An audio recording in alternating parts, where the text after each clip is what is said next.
This is Daddy Show. Step off. It's time for the main event.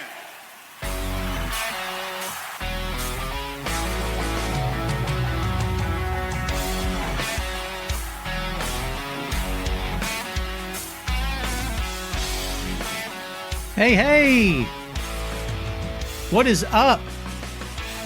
Welcome back to the program, folks. Thank you for tuning in. Ladies and gentlemen, my name is Tom Clark, and this is the one and only Tom Clark's Main Event. What's up, kids? Welcome back to the program. Happy Friday to you.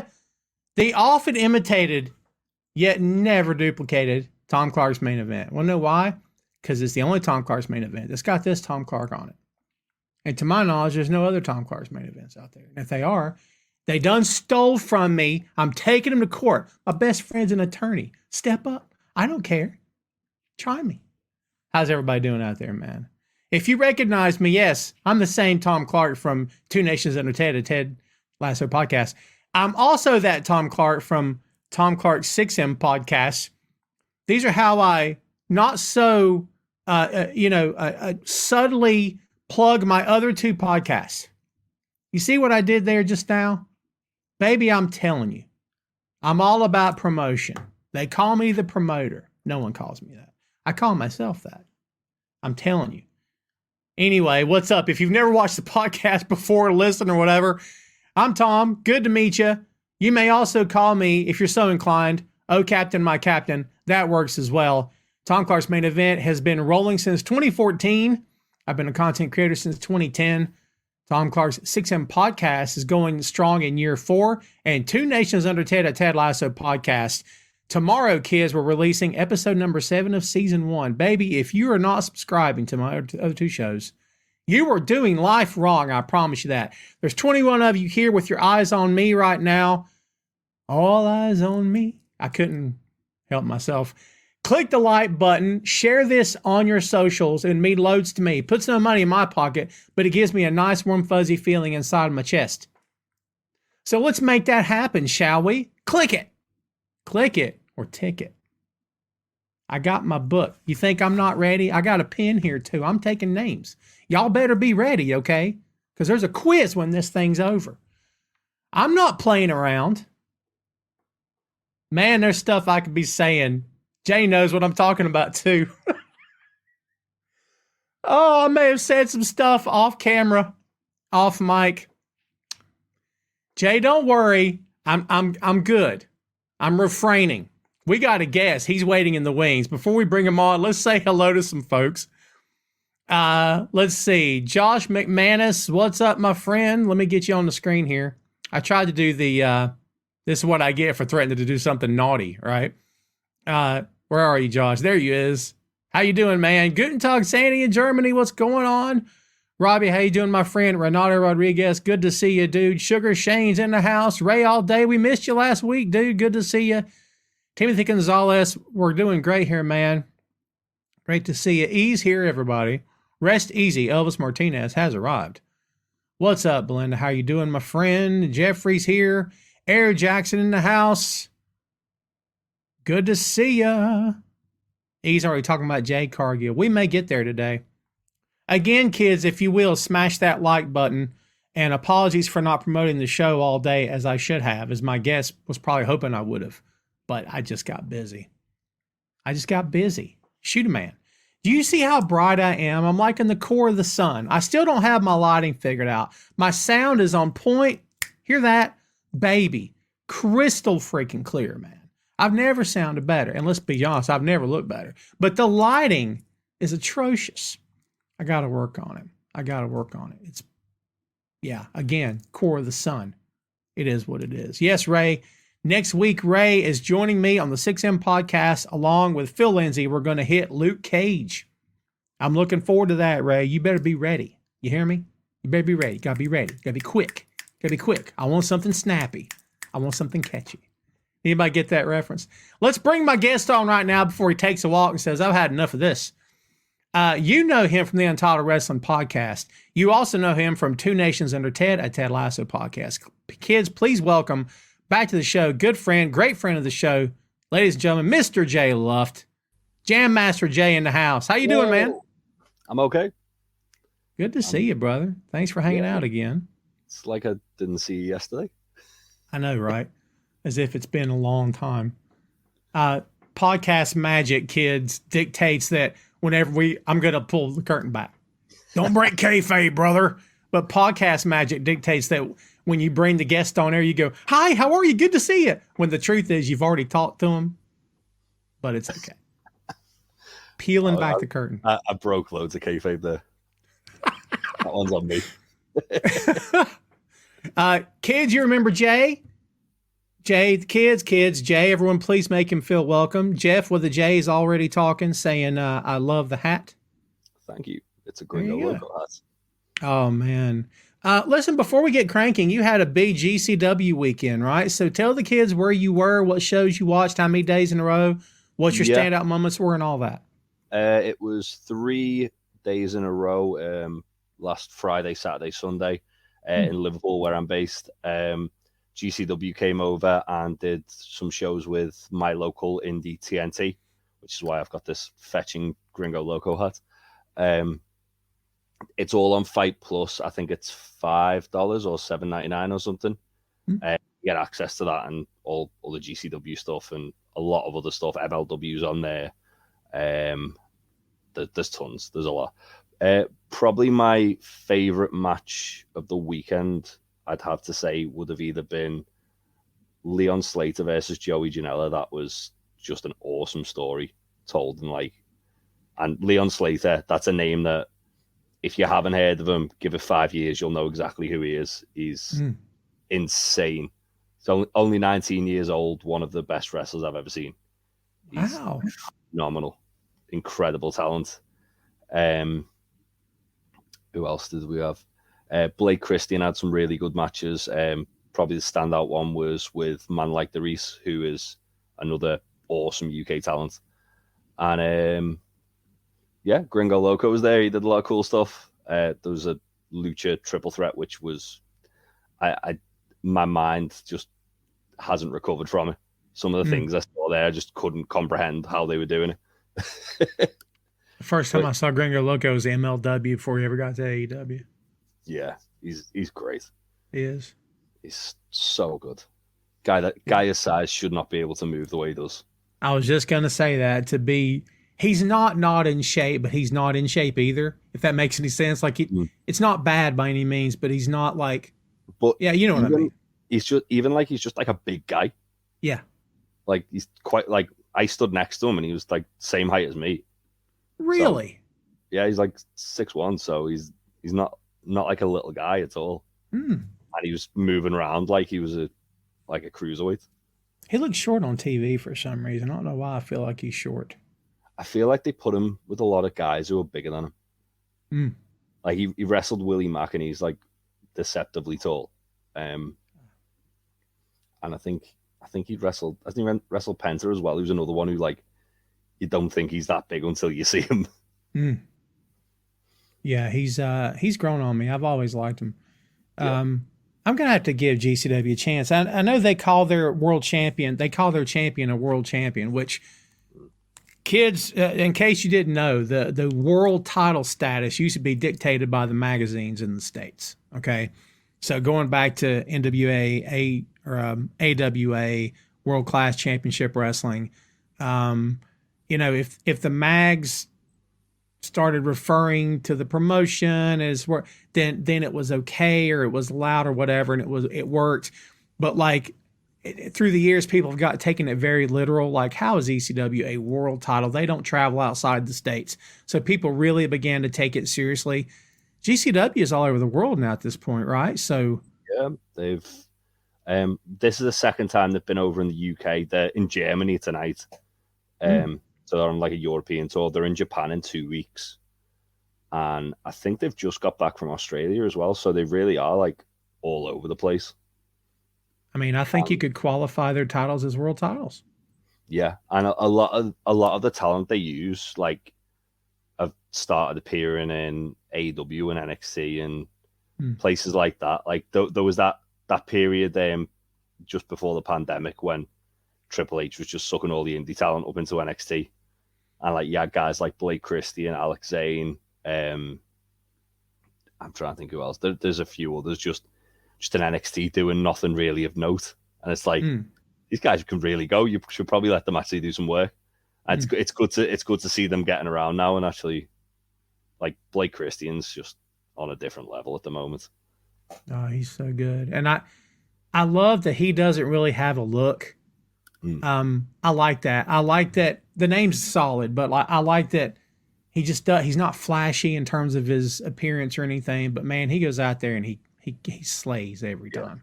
Well, he's top heel in GCW as well, and he's just like an absolute scumbag. Yeah. Yeah. I see Jeffrey mentioning the old ranking systems and the old wrestling magazine ranking system, especially PWI. I don't want to spend a lot of time on this, but that PWI top 500. Kids, we're talking about a magazine that's not truly reporting on a sport that's not really real. I don't know what we're doing. I mean, I can't answer for a wrestler because I'm not a wrestler. Maybe it would mean a lot to me if I was or wasn't ranked. Maybe it would mean something to me. But I consider the PWI 500, Jay, as I would the WWE Hall of Fame. It's not about whether or not it's real. Technically, it's a public display of acknowledgement of my achievements. Do you give any credence to that list at all? No, I do know like a lot of UK-based wrestlers get excited about being in it because like a lot of indie wrestlers do, because at the end of the day, they're like the ones who are actually like going, making the towns, doing everything themselves on their own. To get that kind of recognition is cool. That being said, they literally forgot the G1 winner this year. They didn't even rank him because they forgot about him. Yeah. And yeah, like those people in there who I was just like, well, why are they so high up? And it's just a weird system, isn't it? Because it's based on kayfabe, but then it's September to September. I was looking at it, and Rollins was number one. I was like, yeah, Rollins is great. Rollins should always be in the top 10, 100%. Number one for the last 12 months.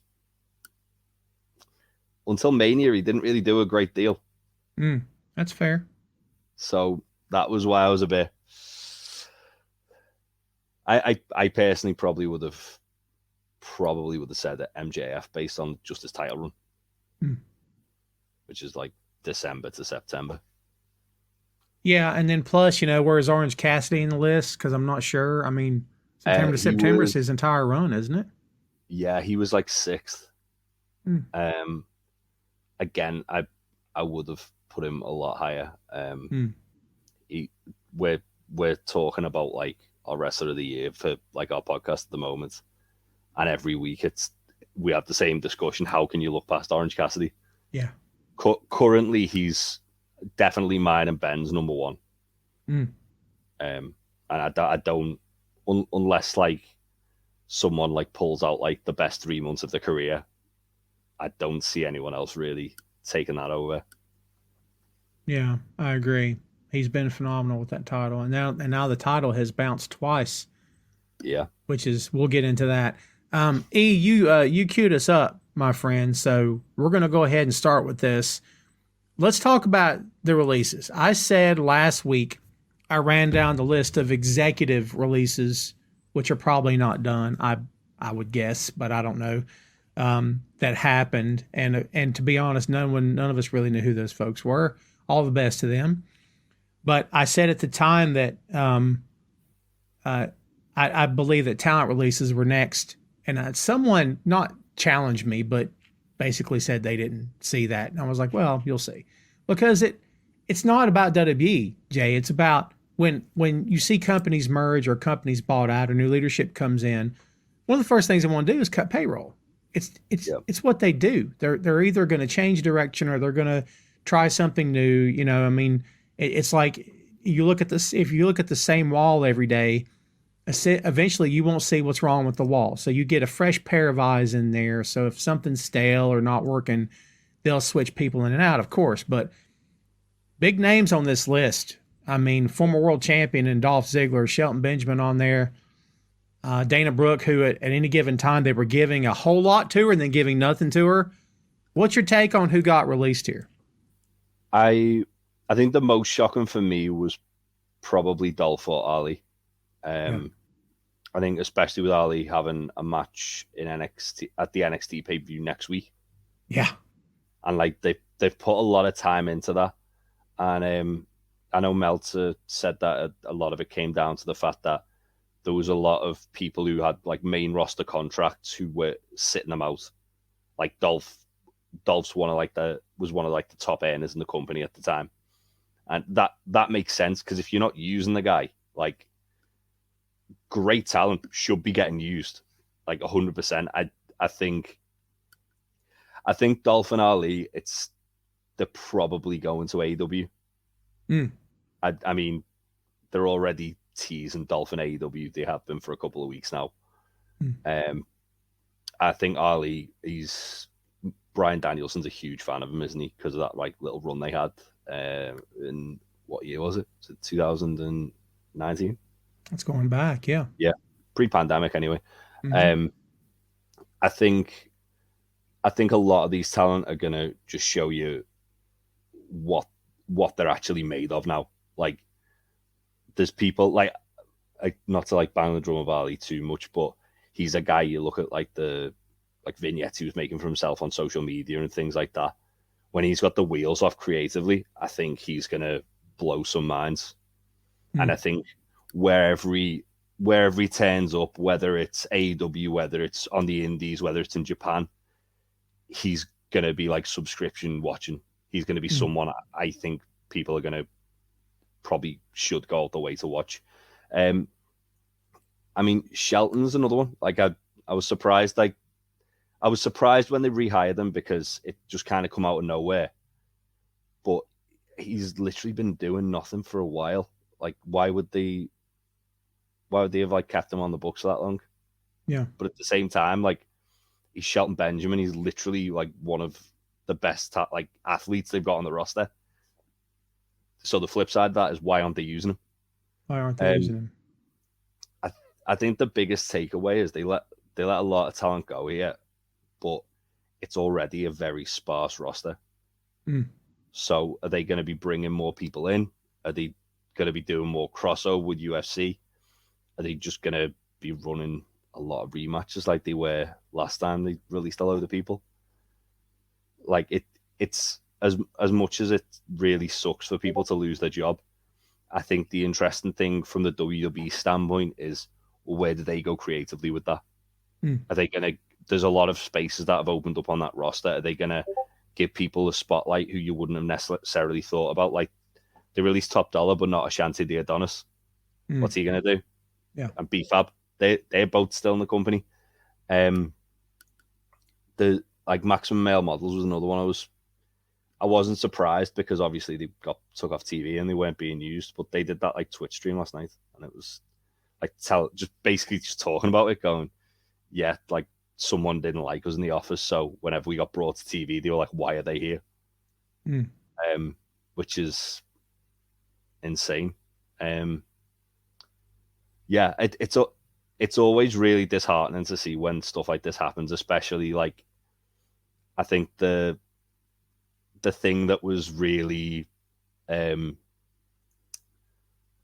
not shocking, because they've done it before, but surprising, was that they'd literally just announced like a massive international show and a brand new, like the biggest TV deal they've ever got. And then they go, all right, well, now it's time to fire a load of people. Yeah. Who was it you were most surprised about? Dolph probably is my answer. Dolph is a class act. I've seen and heard him in interviews recently in the past few years, and you know, Jay, I've said this on the main event for years. There are two versions of the story. There's the fans version and the workers version. And in the fans version, I would say 90% of us have been saying for 20 years, God, Dolph deserves more. What are they doing? Why is he not, but you talk to Dolph, and that's never his version. His version is always, look, you can put me at any spot on the card. And not only can I work anybody on any spot, I can get over in any match on any spot. And I'm reliable. And dude, he is. He's reliable. He's dependable. He's loyal. When AEW formed, I didn't hear a story about him wanting to jump ship. He was consistent. I mean, consistency is the number one trait of a pro wrestler behind the curtain. The booker wants consistency. And can I rely on you? If I've got something I need you to do or want you to do, can I rely on you to do it? Can I trust you to do it? Or are you going to, raise trouble or cause a stink backstage? And dude, he never did. So I'm surprised by that. Yeah, I think as well, his contract was due up next year, from what I understand. Next summer, I believe. So maybe that played a part in it as well, where he'd already, when he re-signed, he'd already said he wasn't really interested in re-signing, and then they kind of twisted his arm, and he decided to stick around for a little bit, and then they did bits with him, and then they did nothing with him. Yeah. And then did a little bit with him, and then did nothing with him. I mean, a guy as talented as Dolph, and is he in his 40s, or he's close to it, surely? Got to be close. Yeah. Like he's literally not in the twilight of his career, but he's kind of in like that prime area where he's experienced enough that he can go and like still go, but he's like he is like on like sort of like a limited. He's 43. Oh wow, really? Yeah. That surprised me that. Yeah. So in that case, like he's probably got what, like 5 years tops, maybe, where he's like performing at the level that he's at. So probably a good guess. I'm wanting to see him just go on the indies and kill it.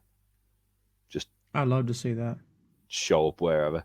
Do what Cardona did, completely reinvent himself and just show up wherever.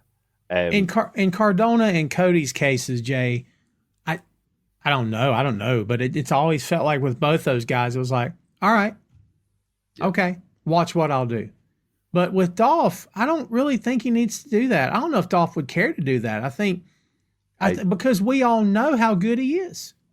Yeah, I also wouldn't be surprised if he just shown up in AEW and started tagging with his brother. Why not? And I mean, there's a lot of guys on that roster who, when he got released, were tweeting about it.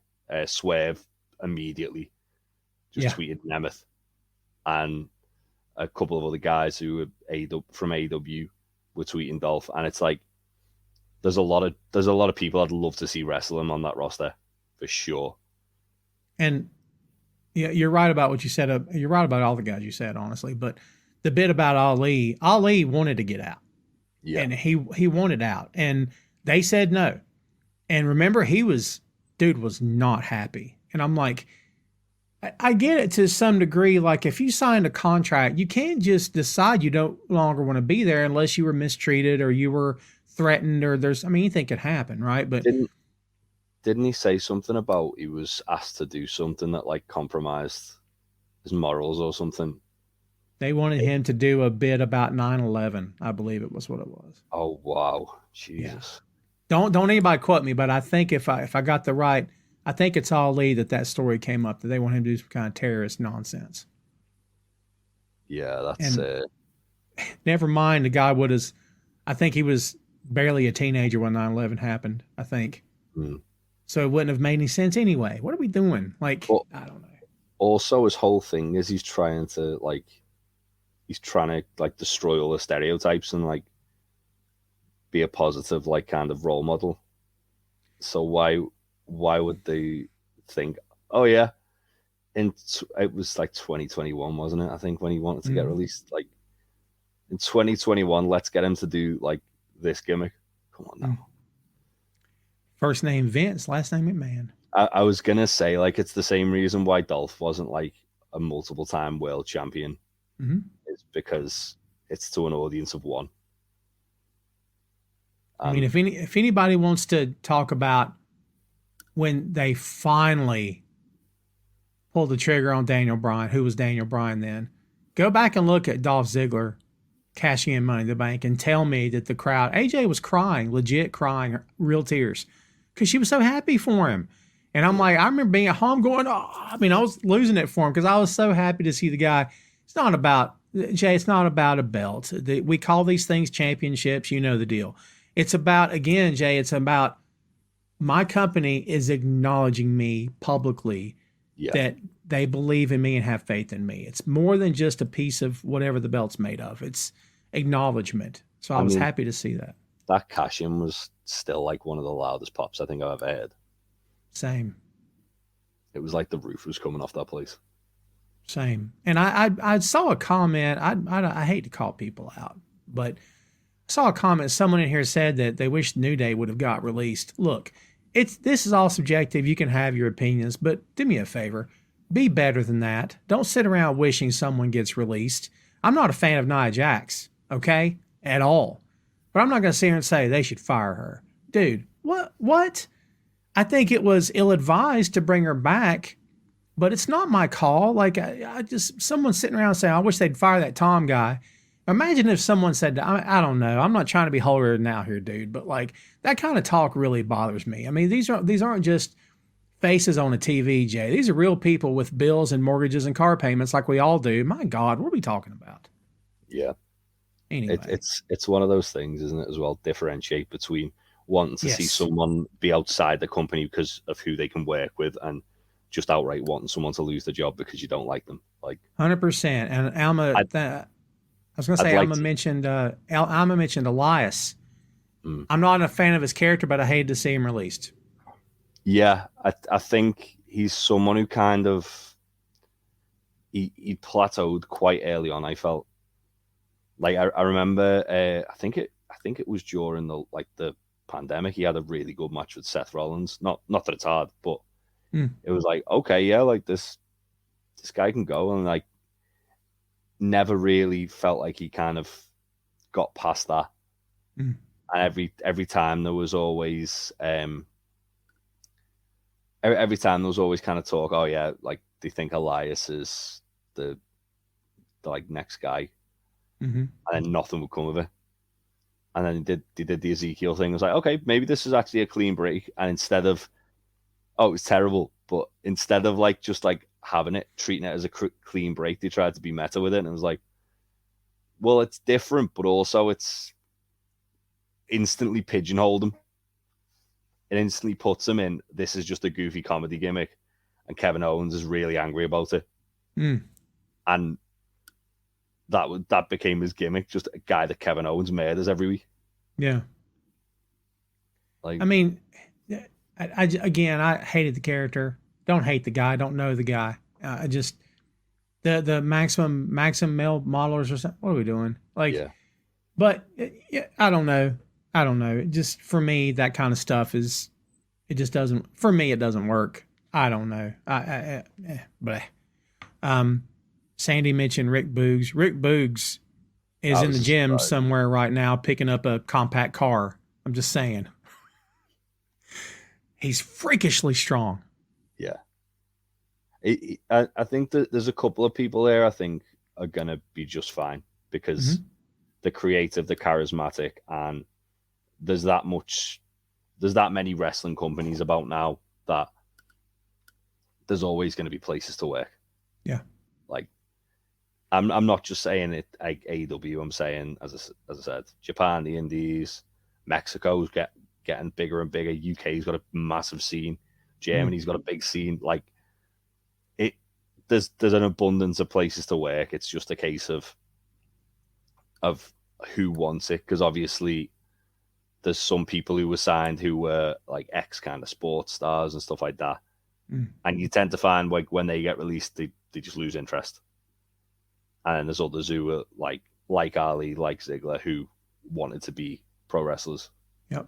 Who are going to go out and probably work their asses off and just try and get on as many shows as possible and wrestle as many fun matches. And that's exciting to me. Oh, dude, I'm with you 100%. I'd love to see Ali in Japan. I'd love to see Ali versus Naito. I'd love to see Ali versus Zack Sabre Jr. Oh my God, I'm like drooling over the prospects of Ali working anybody at this point. The dude is so good, man. Yeah, so good. we'll see what happens, kids. Again, everybody can have their own opinions. It's fine. You know, it is what it is. I don't know. My soapbox rant of the day is let's be better than that. All right. I'm just saying. Let's move on here. Let's talk about AEW Grand Slam. There's a whole lot of stuff here, Jay, besides just the matches. Yeah. To run down night one real quick, kids, MJF did retain the AEW World Heavyweight Championship against Samoa Joe. Technically, he submitted him, but you know, he's a little nefarious, that guy. We'll get to it. Saraya retained the AEW Women's World Championship against Toni Storm, the great Toni Storm. Ray Phoenix, your new AEW International Champion. There's an asterisk by that. Chris Jericho defeated Sammy Guevara. There's an asterisk by that. Eddie Kingston is your new ROH World Heavyweight Champion against Claudio Castagnoli. No asterisk by that at all. Jay, what did you think of the first night of Grand Slam? I thought it was great. I enjoyed 90% of it. Wasn't really big into Saraya and Toni Storm, just mainly because I felt like I would have liked to have seen a little bit more building with it. Because it went from the friends to Saraya hates her guts all of a sudden. And it's, I know like Tony's at the whole like descent into madness thing, but I felt like they could have probably dragged that out to Full Gear or even Wrestle Dream. They could have just added a couple of weeks on Wrestle Dream. Sammy Jericho was a fun match. I really, really liked the finish, like the ending of it, with obviously Sammy's gear was like an homage to WrestleMania 19. I was just like, go on, do it, Sammy. Do it, Sammy. Yeah. And then when he did, it was brilliant. So I was like, okay, like if they do that and then they go on a tag title run, I'd be okay with that. And then Callis come out, I was like, oh, we're going this way. This is interesting. Looks like we're probably going to get Callis and Callis and Sammy now sort of going after Jericho and maybe Daniel Garcia based on the backstage thing. That's interesting. Eddie Claudio, what's not to like about that? It was just awesome. Yeah. I was glad to see Eddie finally get his just due. They couldn't have had him lose in New York, I don't think. No. They couldn't have had him lose in New York. But also the fact that Claudio was wearing Misawa colors, Eddie was wearing Kawada colors, and he debuted the new finisher, the Fallen Powerbomb, which Kawada had given to him.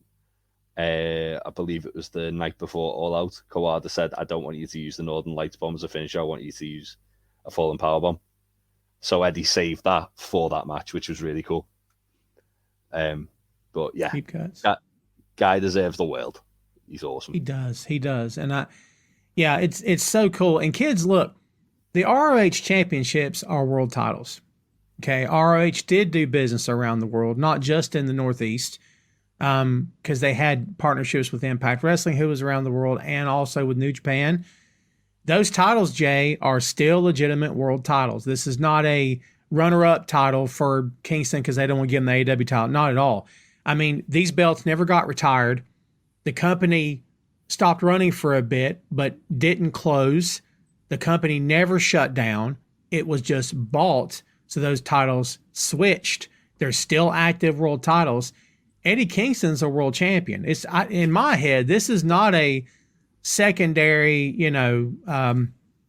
consolation prize for him. This is a legitimate world title, man. So that's pretty cool. Yeah. And the strong title as well. Like I think that is now a world title because it's been defended in Japan. I believe it's been defended in the UK and obviously America. Right. So, yeah. Double world champion. Well done. Talk about some of the asterisks by what happened here. Cole did get injured when he jumped off the stage of all things. I don't have an update, but supposedly he was in a lot of pain and they took him to the hospital afterward. I hate this for him. Crutches, didn't he? He what now? He left the hospital on crutches as well. That's what I heard. Yeah, dude, I hate this for him if it's bad. I guess based on like his movement, I'd say he's probably just sprained it. Well, hopefully so. Yeah, that's still 6 weeks out, isn't it? Yeah, it's true. It's true. The The second part of this, Mox gets concussed. They'll follow concussion protocols and hopefully he'll be fine. But the concussion occurred on the stage dive from Phoenix, not from any bomb or any drivers. So everybody get that out of your head. It's so funny, Jay. Like was it Nash and Hunter both tore their quads on just taking a step or something, and then Pac screwed up. He broke his ankle on just a baseball slide in the ring or whatever it was. Yeah, just moves they do every day in their sleep. They'll destroy their body, but then they go through 4 tables and be fine. It's crazy. Yeah, some of the crazy stuff you see Mox doing, and then to just like have that happen, and it was literally like one of those things as well. If Mox was like a couple of inches to his right, it would have been fine. Yeah, that's true. It was just all placement. No one was at fault for it.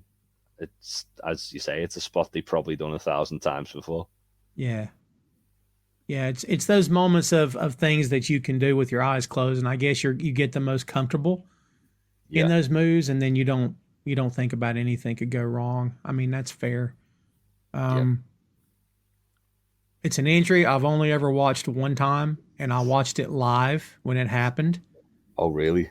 Sid Vicious, yeah. Me and a buddy of mine were watching Nitro that night, and we're watching it, and when you see it, it looks like a special effect out of a movie. It looks like it's CG, like it's not real.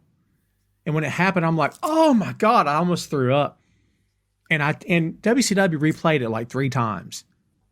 And my buddy's going, dude, did you see it? And I'm like, oh, I can never look again. My eyes are burning. I've never watched it again through all these years. It's horrifying.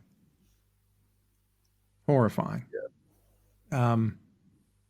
Tim says, how about the segment where MJF did the remake of Bret Hart? I love that. I thought that was brilliant. Well, let's be honest here, Tim, and call it what it is. That's Mean Joe Green, who played for the Jets at one point. That was from a Coke commercial. I think it was Coke or Pepsi. That's where they got that for Bret. That goes way back to like the 70s. Yeah. Player walking through the tunnel to the field, and kid said, I think he said, go get him Mean Joe or something. And the player, he comes back, Joe, and takes his jersey off and gives it to him. And then he hands him a Coke or a Pepsi, whatever it is. And he drinks it and advertises the drink and everything. So yeah, that's where that came from. Brilliant. Yeah. I love it. What do you think about, you mentioned Guevara's gear, and then we had that spot. Do you have a problem with wrestlers like running back, not traditions, but tributes and stuff? Does any of that stuff bother you at all? No, I really liked it. I think it's one of those things where it's kind of like a nudge and a wink, like when you go to a magic show and there's a trick you've seen like a million times, and the magician will kind of like know there's people who've seen the show before and kind of give like a bit of a nod and a wink to the people who know what's coming. But then the people in the crowd who don't know what's coming are blown away. It's that kind of like thing where like diehard wrestling fans who obviously knew about Jericho Michaels could see by both guys' gear.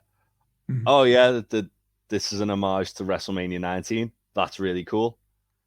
And then obviously when they did the aftermath as well, I was like, that's really clever. And for a fact, as much as Sammy's probably like said he wanted to do that, I'd imagine Jericho would have like heard it and gone, that's a brilliant idea. I really like that, because he's one of the most like meta people like that himself. It's one of those things like it seems to happen more in AEW, but you do see it like elsewhere as well, where it's becoming a bit more prevalent. If there's someone like if there's like some kind of like thing where there's going to be there could be an homage to something, they'll do it. I'm trying to think, was it Grayson Waller and Johnny Gargano in NXT? When like Waller was sort of feuding with Shawn Michaels, and that's why he brought back Gargano. Yeah. Like Waller was doing like little Shawnisms, and I think he had gear that was kind of like designed to look like Shawn's. It's just stuff like that. It's like, as I say, for people who've been a fan for like a really long time or like grew up watching it, it's just like a cool like nod and a wink, isn't it?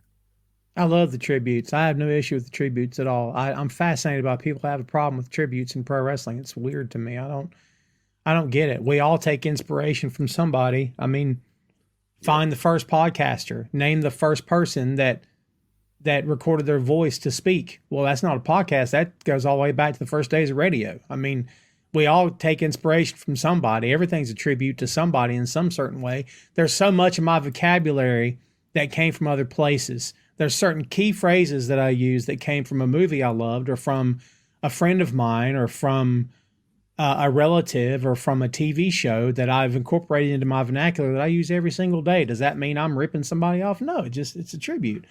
I have no problem with it at all.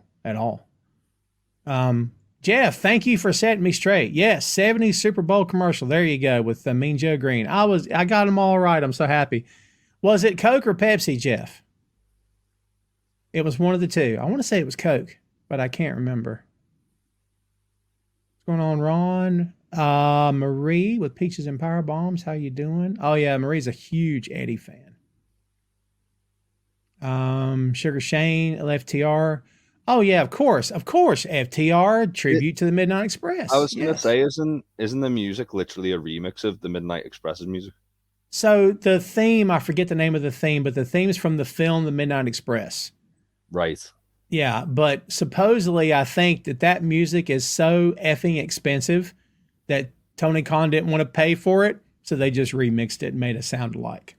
Yeah. So, yeah. Which, I mean, that's what Jimmy Hart used to do in WCW. Mm-hmm. TDT coming out to Legally Distinct Smells Like Teen Spirit. Yes, my God. Yeah, everybody's hit. It was Coke. Well done. Night 2, and I don't nobody spoil nothing. If you know what happened, keep it to yourself. We don't do spoilers here, man. Yep. Night 2, Mike Santana takes on Boulder. Hook, Orange Cassidy, and Chris Stanlatter take on Anna Jay and Matt Menard and Angelo Parker. Darby Allin and Sting with Nick Wayne take on Christian Cage and Luchasaurus. The Elite, Nick Jackson, Heyman, Adam Page take on the Mogul Embassy. And I just want to do that dance of Prince Nana, that Swerve Strickland song. It's so good. Are you kidding me? I'm so happy that Prince Nana's got that big contract. I love it. It's like they fired CM Punk. They gave Nana the Punk money, as they should. Absolute killer of the company. That's great. It's great. I just want to see him do that all day. Julia Hart against Sky Blue.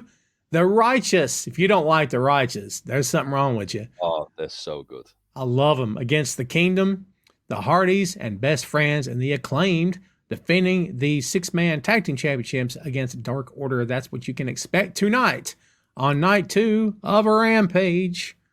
2-hour show tonight. Should be good. 2-hour show. Yeah. I'm catching up on Ring of Honor from Thursday night, and Angelina Love showed up.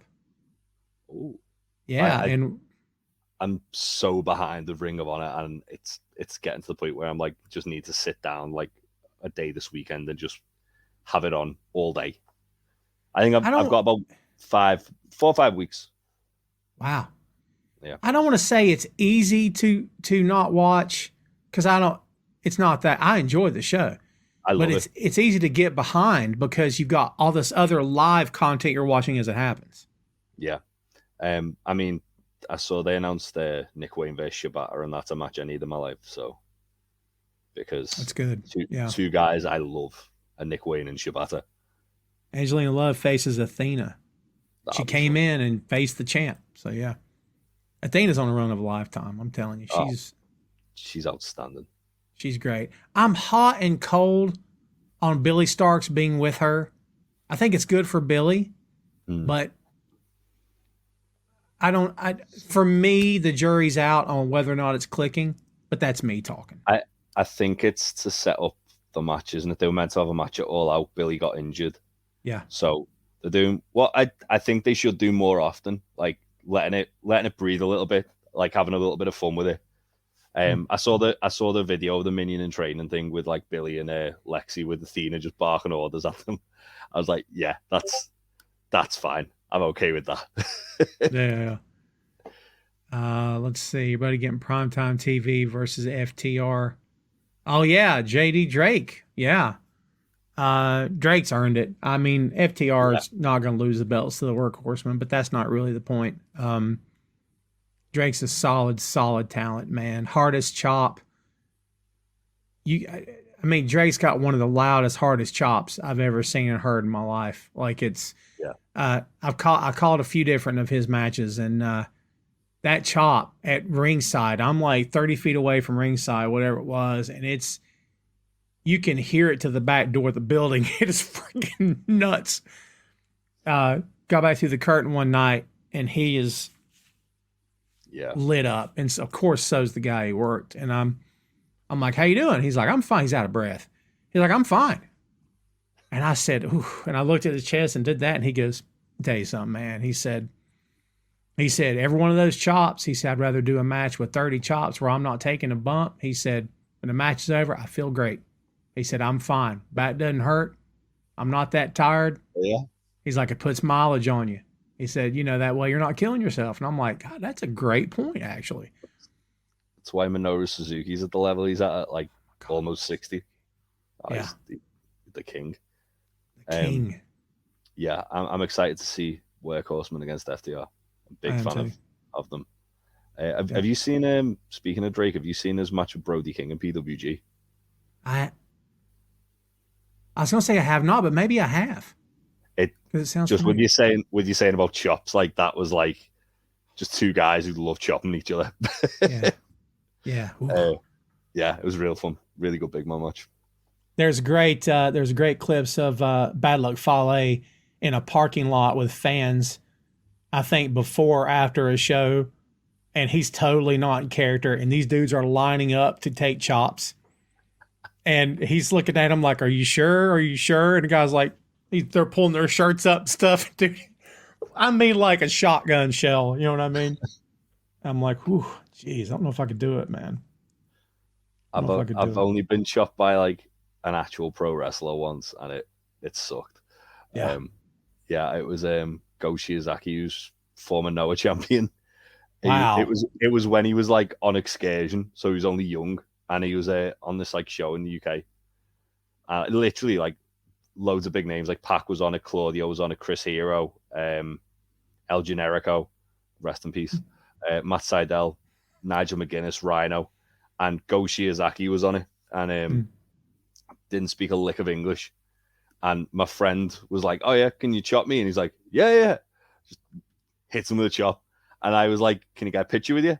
And he just chopped me. And I was like, oh God, no! Oh no, that hurt so much. Wow. You said rest in peace, El Generico. Are you being kayfabe? Keep kayfabe. I thought first I laughed and I thought, did someone else run the gimmick before Sammy had it and I didn't know about it? So that's the first place my head went to. So talk about tributes. Yeah. Well, I'm looking forward to tonight. We'll see how it goes.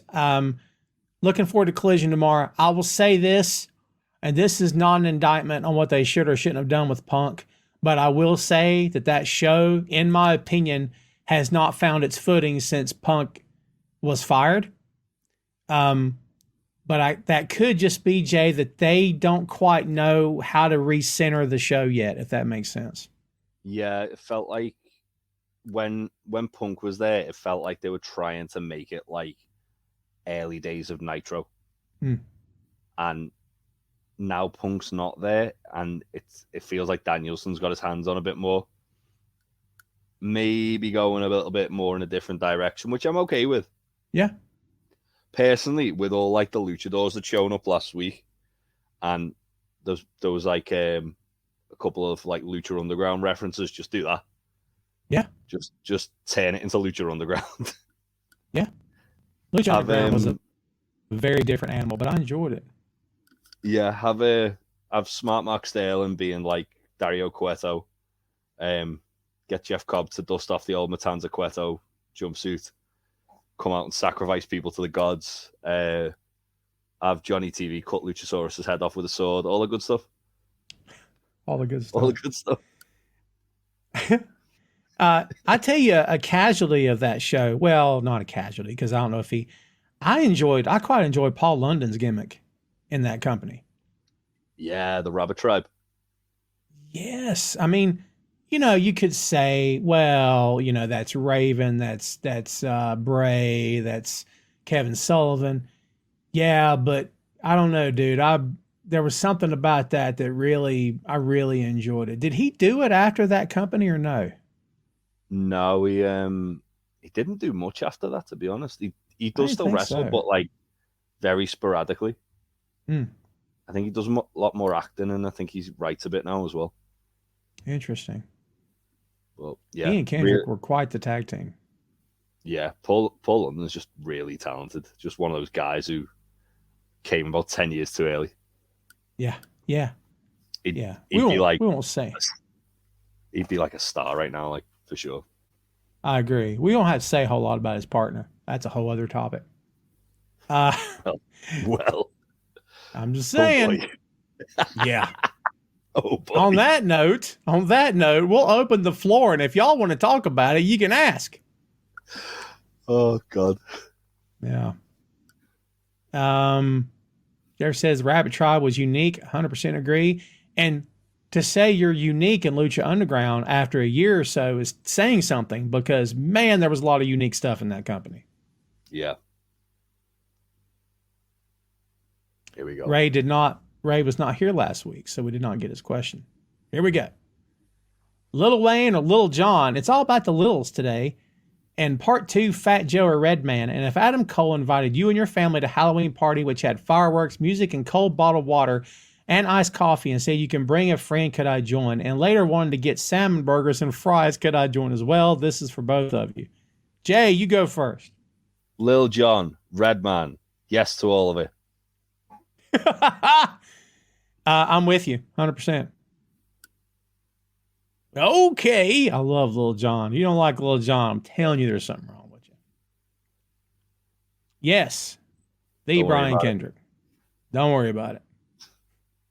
Long story. Yeah.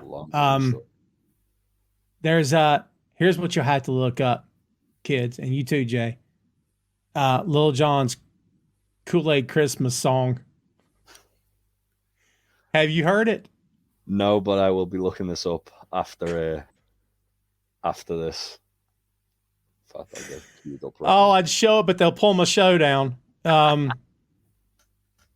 It's ridiculous, but it's the Kool-Aid Man's in it.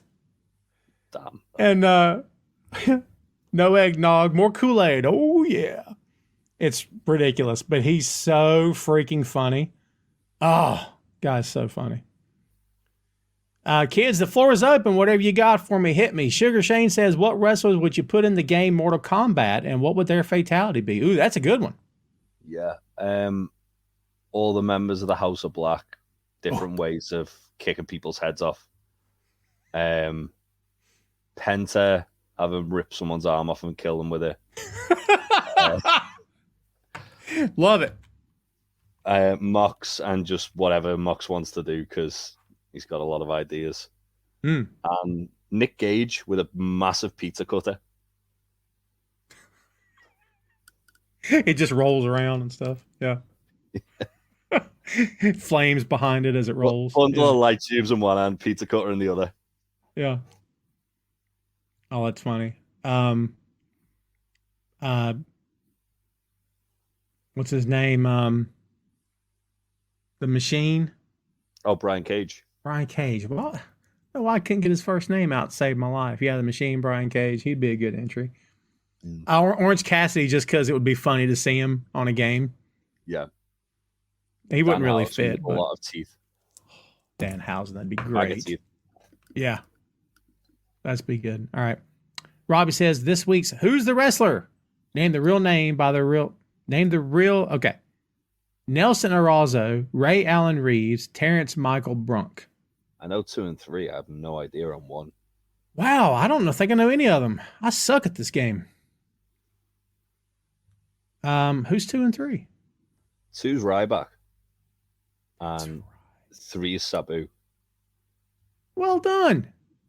I have no idea on who Nelson Arazo is, though. I don't know. Ryback blocked me at one time on Twitter. It probably blocked me. I don't know what I did to him. Who's skipping your question, Vic? Hold on. Did I see Daniel Garcia getting Tony Khan to dance after Dynamite went off the air? It's on YouTube. Yeah. Let me guess, Vic. Fans hated it and crapped on it and said he's a piece of crap and Tony's he's a money mark. If I hear the word money mark again, like, and to Eric Bischoff and anyone else who wants to criticize Tony Khan, how long did your run in WCW last there, Eric? Versus how long has Tony Khan's run with this brand new company been so far? Let me hear it. I'm just asking a question. Money mark. Rant over. Just saying. Homicide's the first. I never would have got that. Nah, I would have got that. Never would have got that. Jeff says, why is it Ray all day? Always makes me hungry with his questions. Yeah. You know what keeps happening every time we record? Almost every time we record Two Nations. By the way, Two Nations UnderTed, Ted Lasso podcast. New episodes drop every Saturday, kids. Go check it out. I get hungry a lot when we do Two Nations pod. We do talk about food quite a lot. Yes. Usually because they're eating fish and chips in the pub. Yes. Yeah. I mean, we do have the Christmas episode next week to record, and that's going to make us all hungry. Oh God, I'm looking forward to that. Yeah. Yeah. I'm such a fan of Christmas. In my younger days, I was something of a Grinch. Hated everybody and everything. Dreaded the season until my son was born. And then I completely changed my tune. My tree goes up every year on November 1st. Suck it, Grinches. I don't care what you think. I celebrate, baby. I'm a Christmas guy. I like it. I'm just saying. I love the food. Ron, from your lips to the ears of God, you said something factual is likely why Ryback blocked you. Ryback's in his own little world, to be fair. Most of the time. But I'll say this for him. Go back. Everyone go back. Don't do it now. You're watching my show. Go back after we're done. Look up the clip of the night that CM Punk ran JR out of the ring and Ryback's music hit. And he came down the ramp. That place went nuts. Yeah. Okay. Lost it. And Ryback walks down, looks at Jim, and says, come on. And he has him walk back into the ring with him. I'm like, this guy might be a star. I think this is working. Saying. Yeah. Saying.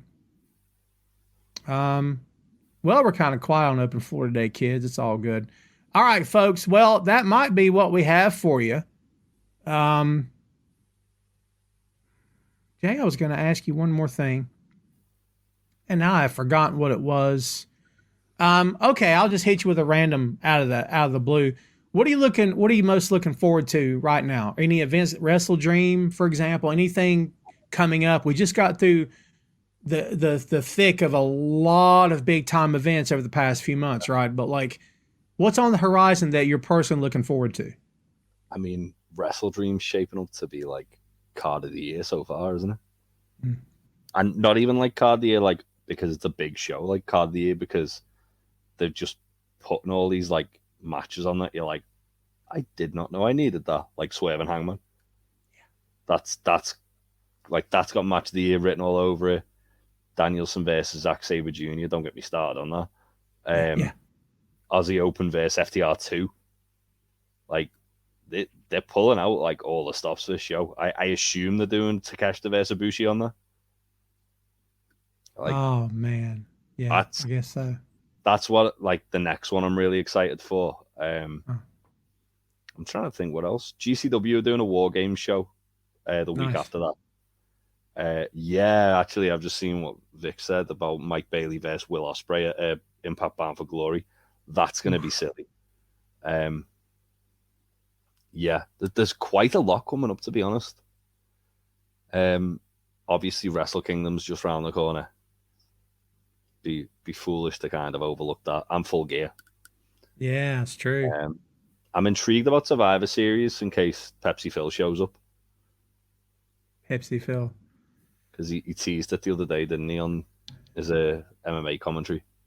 Yeah. So he's got 2 months of waiting around. I mean, yeah, God, we've talked about that a lot, haven't we? Too much. Way too much. Yeah. I'm so tired of talking about Phil. I know. Jeff says Crown Jewel in November. Yeah. But the 5-man saw, so he's going to be like the hero. Yeah. Well, kids, guess what? I think that's what we got for you. Before we get out of here, Jay, tell the folks out there where they can find you and your show. Well, I am, first and foremost, I am part of the Untitled Wrestling Podcast. We record a weekly show and we do lots of other fun little bits in between. Usually releases on a Tuesday or a Wednesday, depending how quickly we manage to get it edited and our recording schedules. And for the most time, it's usually an hour or two. We usually talk about AEW, what's going on in the wrestling world, and just general nonsense as well in between. This week we spoke about TNT GCW because we were all at that. We also have a Wrestler of the Week thing we do on there, which there's 3 of us on the show. The 4th choice is always Juice Robinson, because why wouldn't it be? Of course. We're on wherever podcasts are available: YouTube, Twitch, Twitter, Discord, and Instagram, I think, and Facebook as well. I think most of them, it's either Untitled Wrestling Podcast or Untitled Rest Pod on Twitch and Twitter. Maybe Discord as well. No, it's the Untitled Wrestling Podcast on Discord. Also, I am part of Two Nations UnderTed with Tom and our good friend Joe. We talk about Ted Lasso, and it's very fun. It is very fun. Yes. And I don't think I've got anything else to plug. I'm pretty sure I haven't. That's pretty good. That's pretty good. Oh, join the Boink Studios Discord. Oh, my God. Because you were about to forget about that. I totally forgot. You were about to Oh, my God. forget. We had 21 people here, and now we're down to 7. The other 14 left, never heard it. Why do I keep forgetting? All right. There's 8 of you here. I know, right? I got to get it on the bottom. Yeah, I need to tweak that banner. How many of you have Discord? Number 1, it's free. Number 2, it's easy. Number 3, it's much cooler than Facebook. I promise you. Okay. There's all kinds of channels in the Boink Studios Discord. Anything you're into. If you were to join the Discord and you don't see something you'd like to talk about, let me know. I'll add the channel for you. I'm easy like Sunday morning. Thank you, Jay, for reminding me. My God in heaven. Keep forgetting. You kidding me? Well, Jay did great for us, kids. Not only did he drop some pro wrestling knowledge, he reminded me of something I was supposed to be doing for the past 3 weeks. Yeah. So thanks again, Jay, for hanging out, dude. We'll see you again real soon. Thanks for having me. Of course. Everybody, that was Jay Luft, Untitled Wrestling Podcast, and Two Nations UnderTed, a Ted Lasso podcast. We appreciate your business, kids. As we said before, follow Tom Clark's 6M podcast, Two Nations UnderTed, a Ted Lasso podcast, and for God's sake, join the Boink Studios Discord. All right, the links are all over my Facebook page. Just click the invite, jump into the Discord, say hello, introduce yourself, whatever you want to talk about. There will come a point in time, maybe not today, maybe not tomorrow, when I may stop using Facebook. And if I do, Discord's going to be where you can find me hanging out. I'll still be on Twitter. All right. But I'm just saying, there's nothing like Discord versus Facebook. I'm throwing it out there to you. It's much more centralized. You can hang out with a group of like-minded individuals, folks you enjoy talking to, riffing with. So keep that in mind. Jump into the Boink Studios Discord. Okay. I promise you, if you've not joined, again, it's free. You can talk anytime you want to. Tag me personally. I'll answer you. For what that's worth, we'll say hey and hang out. All right, kids, I appreciate it again very much. Thanks, everybody, for tuning in. Join us again next Friday for another episode, another edition of Tom Clark's Main Event. And again, check out 6M Podcast and Two Nations UnderTed. In the meantime, that's it for us. See you next time, kids.